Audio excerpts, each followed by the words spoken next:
Hello everyone, Ippyy here, and this is my review on TRON Legacy for those of you who have seen it. If you haven't seen the movie, don't watch this because I don't want to spoil it. So I do have another review on TRON Legacy, which I will link in the video description, which you guys can watch it if you guys don't want me to ruin it for you or spoil it, or if you guys are planning to watch it. All the Call of Duty unpleasantries will also be in the description once again, and if you guys have not seen my Beast Mode Engaged video, I will also link that to you in the description, because if you guys didn't know, this is the exact same game as that game, except from my perspective, rather than from the little noobless perspective. So, if you guys just want to watch this gameplay anyways, just click mute on it, and just play your own music, or plug your ears and scream, or if you guys are incapable of finding the mute button, then yeah, you plug your ears and do that. Anyways, so moving on, TRON Legacy. The actors that played Cora was Olivia Wilde, and the actor that played Sam Flynn was Garrett Hudland. Both who were very great actors in this movie. They did an excellent job in this movie, making it believable, making it seem real. First of all, I just want to say that TRON Legacy was, in my opinion, I definitely thought it was amazing. As cliche as it was, you do have to understand this was a movie done by Disney. And as cliche as it was, it works. So, that's fine, because that's kind of how Disney movies are. Maybe people don't like a cliche movie, or people don't like being, having everything what they expect it to be, but it does make for a good movie when you have something that's, a little bit cliche, so that's okay. I mean, if you didn't know Disney, that's how Disney does their movies. That's how Disney is. Like, but they do it in a good way. They don't do it in a really crappy cliche way. Like, that's why Disney, like, all Disney productions are awesome, because their cliche way of doing things is just like very good. Like, Tron, like in Tron and any other Disney awesome production, like, you have like the simple, well, you'll usually have the story, the simple love story, along with something to do with sacrifice, which are both done very well. I mean, like, the love story in most Disney movies aren't sappy. As cliche as things are, they're not like cheesy or anything, and the sacrifice was pretty evident. I mean, like, the love story in this one I could kind of tell near the beginning, because you do see I'll just go by the character names. You do see Cora eyeing Sam Flynn early on in the movie. So, with that, you're able to tell, if you keep in mind it is a Disney movie, you are able to tell that there will be something going on between them.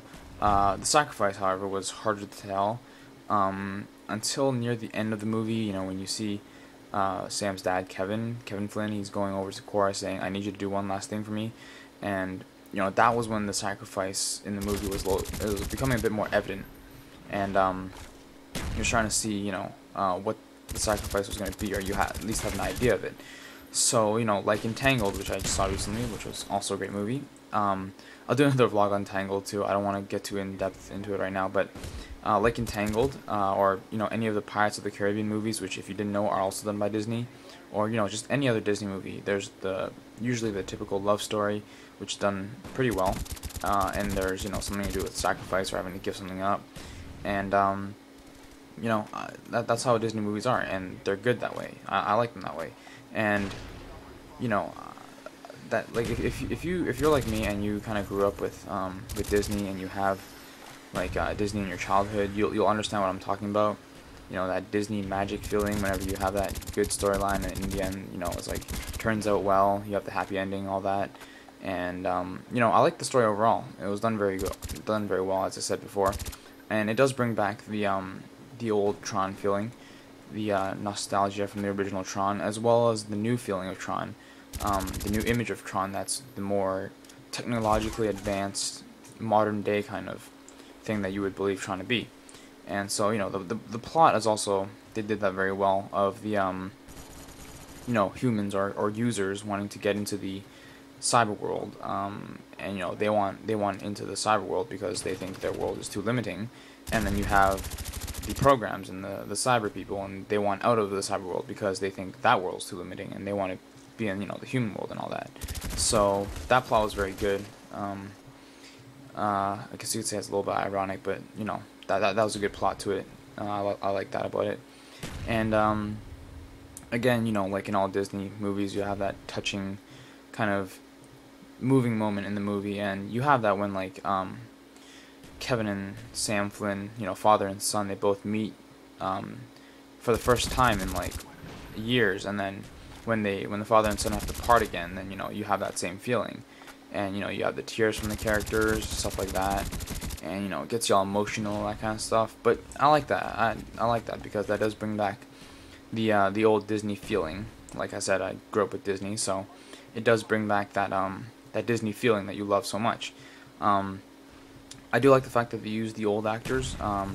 By that I mean the ones that were in the original Tron, being Jeff Bridges as Kevin Flynn and Bruce Boxleitner as Alan. I forgot his last name. I don't have it on me, but it's the Alan guy. The old guy. Kind of the surrogate father act for Sam Flynn. So, I like that they used they brought them back into this time for this movie. I thought that was really cool, and especially for Jeff Bridges, being Clue and himself, Kevin Flynn. I really like the fact that even as Clue, he doesn't age, and the computer graphics there were done really well. He does look very similar to what he did in the first Tron, and the computer graphics, like I said, are done like there were times where you could tell that they're computer graphics, but many of the other times you would say like, whoa, that really does look like Kevin Flynn when he was young. So that was really good. And of course, the end pose when Sam Flynn and Cora leave from the cyber world back to the real world through the portal. They did the end pose, and I thought that was pretty cool because that was like the original pose from the original Tron. So the fact that they had that same pose in this movie again, as well as with the posters too, they did that too, with the same pose. So I thought that was pretty cool. So the movie all in all was pretty amazing. And after seeing the ending, you can expect the love story to kind of go on, with Sam Flynn and Cora, as it's kind of like a happy ending. And you can expect, with the girl as awesome and hot as Olivia Wilde, you're pretty much gonna make Flynn Juniors.